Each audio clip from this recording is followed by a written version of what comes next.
this video, I'm going to do a full analysis on the meaning of this company, which we're using Phil Town's, 4M's, mini moat, margin of safety, and management. We're going to be looking at just going really in depth into the meaning behind this company. I've done a full 4M's analysis on it, which will be linked below in the description if you want to watch everything.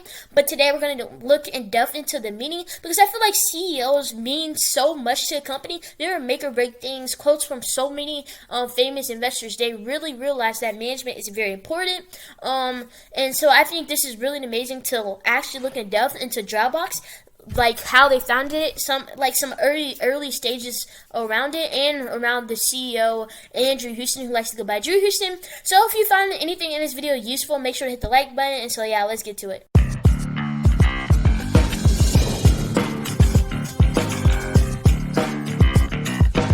Okay, so first, I just want to let you know kind of how Drew Houston, about Drew Houston, or I'm going to tell you where you can find this article I'm reading at. You can find it in the link in the description of this video. So, Drew Houston owns Dropbox, if you don't know. He IPO'd the company very recently, like in the last couple of years, and since then it has been on a decline, yet the fundamentals of the company have been stronger. Basically, that and the fact that he is a very good CEO and the management of the company is amazing is like the quickest way to tell you my bull case on the company.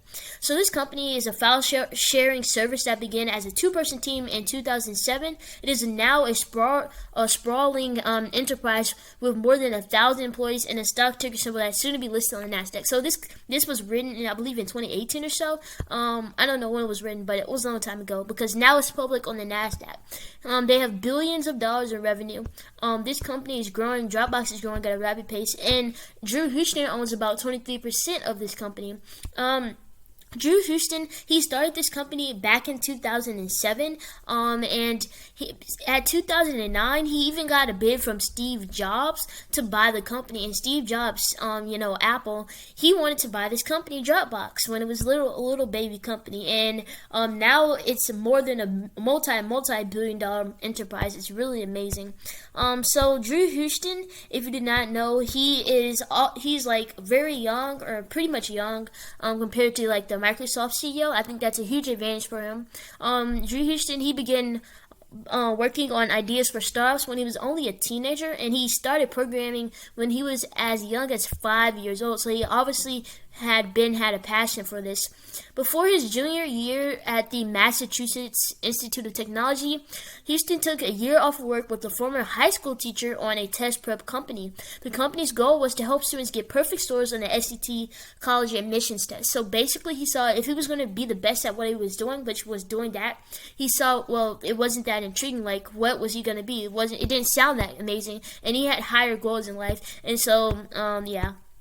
So after graduating, Houston hoped to get his SAT prep company into a startup accelerator, but he was rejected. And so I like when company CEOs have some type of trauma, because usually when you study all successful investors and when you go down the billionaires list or anything, you can see most of them, or at least almost all of them, like they had some type of trauma, like something happened that made them want to drive to reach those goals. Like those are high goals. Who would ever think someone would reach a billionaire?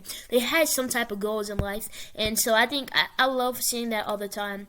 So Houston applied to get his startup into the first batch of Y Combinator companies in 2005. He founded Dropbox about 2 years later in response to a personal technical problem. So this is like the meaning behind the business. And when you're looking at 4M's analysis, basically in this video I'm giving you a meaning analysis of 4M. That's one part of the 4M's from Phil Town. So Dropbox technology allows users to rely on cloud storage rather than backups contained in thumb drives. That's how it used to be. Now it's like a smart workspace. But that is how it was.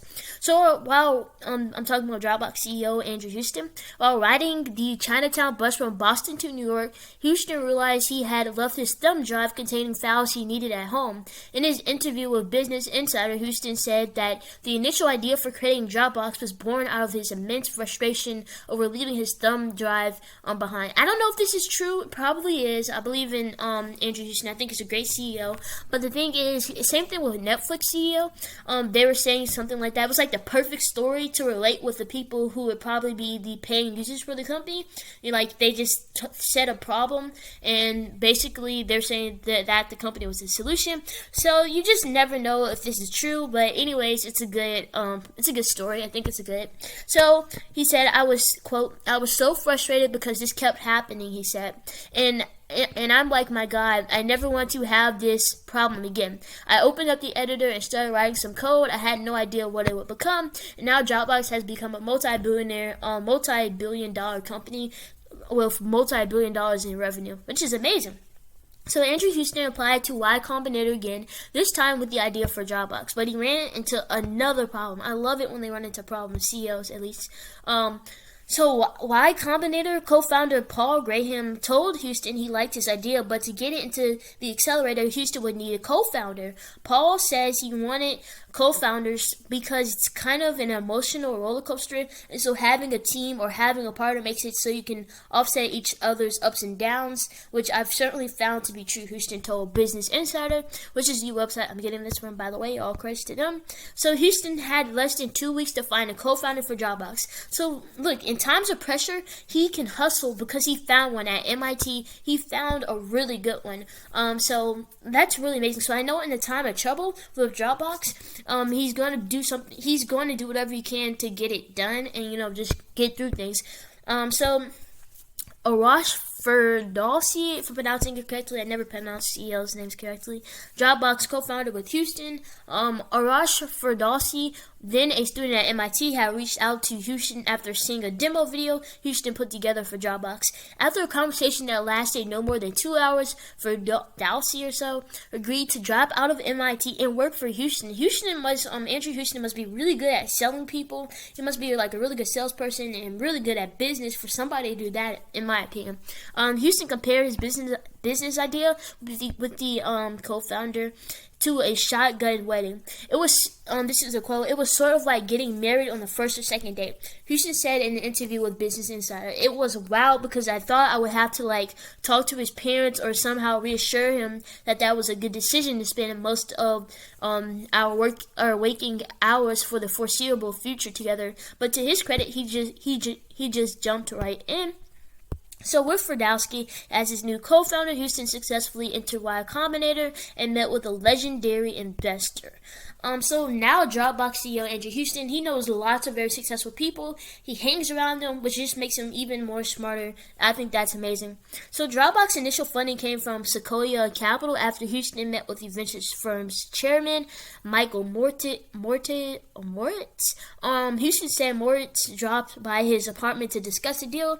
After the funding round had been agreed upon, Houston waited for the funds to go through. This is a quote, I'm hitting refresh on my computer and watching the balance go from $60 to $1.2 million, he told Business Insider. Like I said, this CEO is amazing. And so they finally publicly launched the service in 2008. So Dropbox took longer to launch than other startups, Houston said, because it's a product you really have to get right. And I think that does make sense. And so, yeah, basically, that is how this company is. And I'm just going to scroll down all the way to when Steve Jobs was thinking about investing into it. So yeah, Apple expressed interest in Dropbox early on, and teams within Apple met with folks at Dropbox to discuss technical details of the service. Eventually, Jobs requested a meeting, one that became somewhat testy. The meeting started off with Jobs complimenting Dropbox and their innovation. He said it was a great product, and then he basically said it was a feature. So he said he started trolling us a little bit. This is Houston's quote. He started trolling us a little bit, saying we're a feature, not a product, that we're going to be disadvantaged, Houston said. He continued, but then he was like, all right, well, I guess we're going to have to go kill you, basically. Maybe not in those words, but pretty close. So it's just a lot of great things that have happened with Dropbox. He had attention of Mark Zuckerberg, the owner of Facebook. He's really just been very successful in many different aspects. I really love Dropbox CEO. I think it's one of the better CEOs out there. He owns 23% stake into the company. He has a huge incentive for the company to go up, which is in line with the investors' incentives. So that was a little background of the company. I will have this article linked below in the description. And if you want my full 4M's analysis on it, I will also have that linked in the description across card or an end screen, so you can go watch all 4 M's and not just this one M, which is the meaning behind the company. If you found this video useful, make sure to subscribe, but I'll go to my outro so you can see that if that's what you want to do. Thank you so much, and goodbye.